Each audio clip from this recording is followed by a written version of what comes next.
He was just a retired officer teaching military history at university, until one of his students wrote details on an exam that only active spies could know. His 15 years of intelligence experience told him one thing: this information was classified.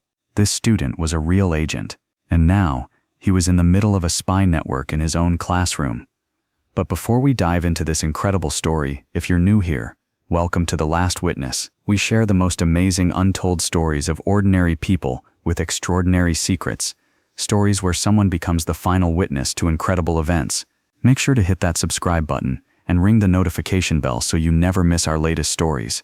And if you enjoy this story, please give it a thumbs up. It really helps us continue bringing you these incredible tales. Now let's get back to William's story.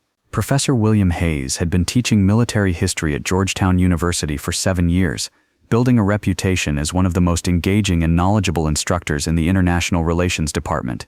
At 52, with graying temples and the measured speaking style of someone accustomed to briefing senior officials, William appeared to be exactly what he was, a retired Army officer who had found a second career in academia.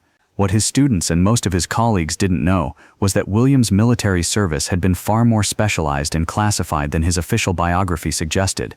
For 15 years, Colonel William Hayes had been a senior intelligence analyst with Army Military Intelligence, specializing in foreign military capabilities and international security threats.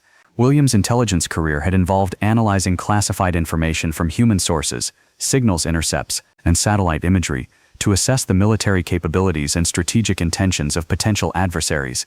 He'd briefed generals, cabinet members, and occasionally the president himself on threats to American national security. William's specialty had been understanding how foreign intelligence services operated, their recruitment methods, training procedures, and operational techniques. He'd spent years studying the behavioral patterns of foreign agents, the cover stories they used, and the ways they integrated into American society while conducting espionage activities.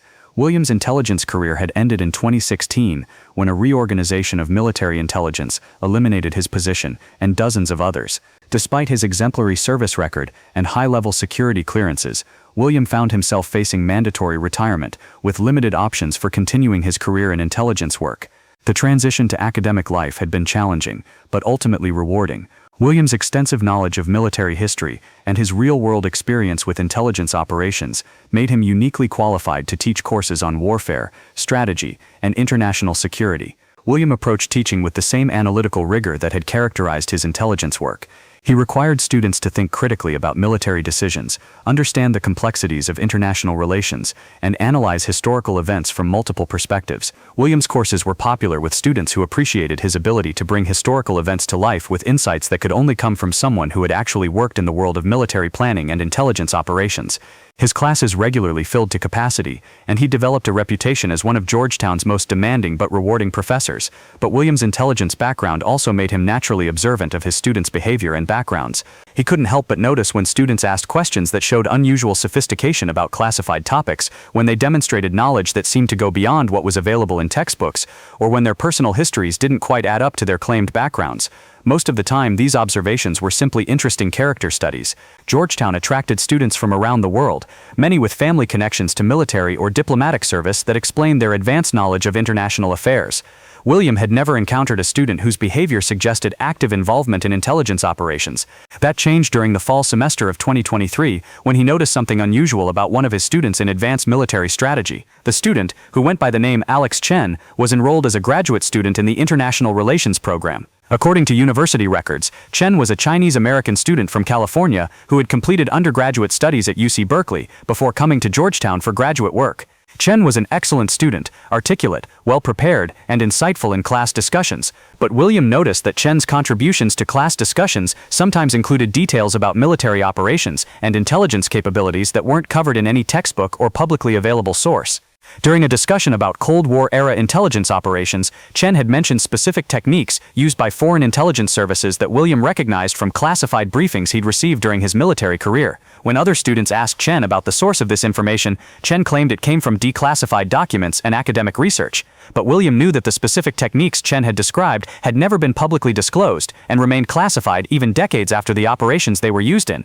William began paying closer attention to Chen's academic work and classroom behavior. What he discovered was increasingly increasingly concerning. Chen's term papers demonstrated knowledge of current military capabilities and strategic doctrines that went far beyond what was available through open sources. Chen wrote about foreign military technologies, intelligence operations, and strategic planning, with the kind of detailed understanding that typically required access to classified information.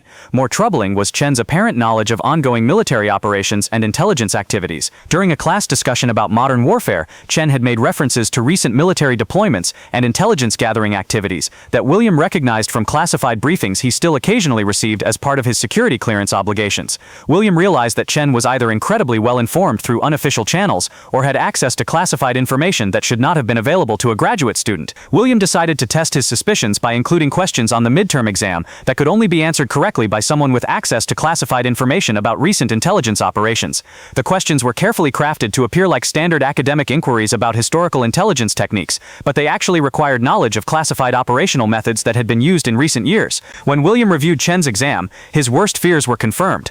Chen had answered the classified questions correctly, providing details about intelligence operations and techniques that were known only to active intelligence professionals. William faced a serious dilemma. If Chen was indeed an active intelligence agent, confronting him directly could compromise ongoing operations and potentially put William himself at risk. But if Chen was a foreign agent gathering information from William's classes, allowing the situation to continue could represent a serious security breach. William decided to conduct discreet research into Chen's background before taking any action. Using contacts from his military intelligence career, William made careful inquiries about Chen's identity and background. What he discovered was deeply troubling. The real Alex Chen from UC Berkeley had died in a car accident 2 years earlier. Someone had assumed his identity and used forged documents to enroll at Georgetown University, gaining access to advanced courses on military strategy and intelligence operations. William realized that his classroom was being used as an intelligence gathering operation by someone posing as a graduate student. But William's investigation also revealed something even more concerning. Chen wasn't the only student in William's classes whose background didn't check out. Two other students, Maria Santos from the Strategic Studies program and David Kim from International Economics, had similarly questionable identities and demonstrated knowledge that suggested access to classified information. William realized that he wasn't dealing with a single foreign agent, but with a coordinated intelligence operation that had placed multiple operatives in Georgetown's graduate programs. William contacted the FBI's counterintelligence division and requested a meeting with agents who specialized in foreign intelligence operations on American university campuses. Special Agent Sarah Martinez met with William at a secure location off campus. Agent Martinez had extensive experience investigating foreign intelligence activities at American universities and immediately understood the significance of William's discoveries. "Professor Hayes," Agent Martinez said after reviewing William's evidence, "what you've uncovered appears to be one of the most sophisticated university infiltration operations we've ever encountered. Foreign intelligence services have been increasingly targeting American universities to gather information about military research, recruit potential assets, and monitor future government officials." Agent Martinez explained that the FBI had been investigating reports of suspicious students at several universities, but hadn't been able to identify the scope or coordination of the infiltration efforts. William's military intelligence background had allowed him to recognize operational patterns that other professors would have missed, and his systematic investigation had revealed the coordinated nature of the intelligence operation. "We need your help to understand the full scope of this operation and gather evidence for prosecution," Agent Martinez continued. "Your position gives you perfect access to monitor these students' activities and document their intelligence gathering efforts." William agreed to cooperate with the FBI investigation while continuing his normal teaching duties. Over the next month, he worked with federal agents to monitor the suspected foreign operatives and gather evidence of their espionage activities. The investigation revealed that the university infiltration operation was far more extensive than William had initially suspected. The Foreign Intelligence Service had placed operatives in graduate programs at 12 different universities, focusing on programs that provided access to future government officials, military officers, and defense contractors. The operatives were gathering information about American military capabilities, recruiting potential assets among American students, and monitoring research projects that had national security implications. William's evidence was crucial for understanding how the operatives had gained access to classified information and identifying the intelligence service that was running the operation. The investigation led to the arrest of 15 individuals involved in the university infiltration network, including the 3 students from William's classes. The arrest disrupted what federal investigators determined was one of the most successful foreign intelligence operations ever conducted on American soil. Agent Martinez called William after the conclusion of the investigation to thank him for his contribution.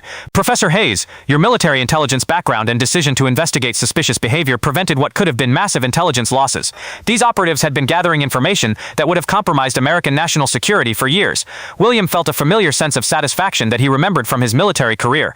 His intelligence training had once again been used to protect American security interests, even though he was now working in an academic rather than military capacity. William continued teaching at Georgetown, but he also began working more closely with university security and federal agencies to identify and prevent foreign intelligence operations on American campuses. campuses. His experience with the infiltration operation led to changes in university security procedures and background screening processes for international students, particularly those seeking access to programs with national security relevance. But William's most important realization was that his military intelligence training remained valuable even in civilian academic contexts. The analytical skills and threat recognition capabilities he developed during 15 years of intelligence work continued to serve national security interests in his teaching career. On quiet evenings in his Georgetown office, surrounded by military history books and preparing lectures on warfare and strategy, William often reflected on how his career transition from military intelligence to academia had evolved into a different form of national service. The same skills he'd used to analyze foreign military threats and intelligence operations continued to protect American interests, just in a classroom rather than a briefing room and in coordination with academic institutions rather than military commands. William had learned that the most important counterintelligence often came not from official security agencies conducting formal investigations, but from trained professionals who remained alert to threats and willing to use their specialized knowledge when they recognized danger. The last witness to his military intelligence career had become the first line of defense against those who would exploit American educational institutions for espionage purposes. It wasn't the intelligence career William had expected to continue after retirement, but it was the service his country's academic institutions needed him to provide, and that he'd learned was more than enough purpose for any intelligence professional, whether analyzing threats in a classified facility or teaching history to students who might not all be who they claimed to be. In his lectures about historical military intelligence operations, William sometimes allowed himself to appreciate the irony that he was now living through the kind of counterintelligence case that might someday be studied by future students of military history. The difference was that this case was still unfolding, with new threats emerging as foreign intelligence services continued to adapt their methods and find new ways to exploit American openness and academic freedom. William smiled as he prepared for another class, knowing that his military-trained eyes would continue watching for patterns that indicated hostile intelligence activities, ensuring that Georgetown's classrooms remained places of learning rather than venues for espionage. Thank you for listening to this incredible story here on The Last Witness.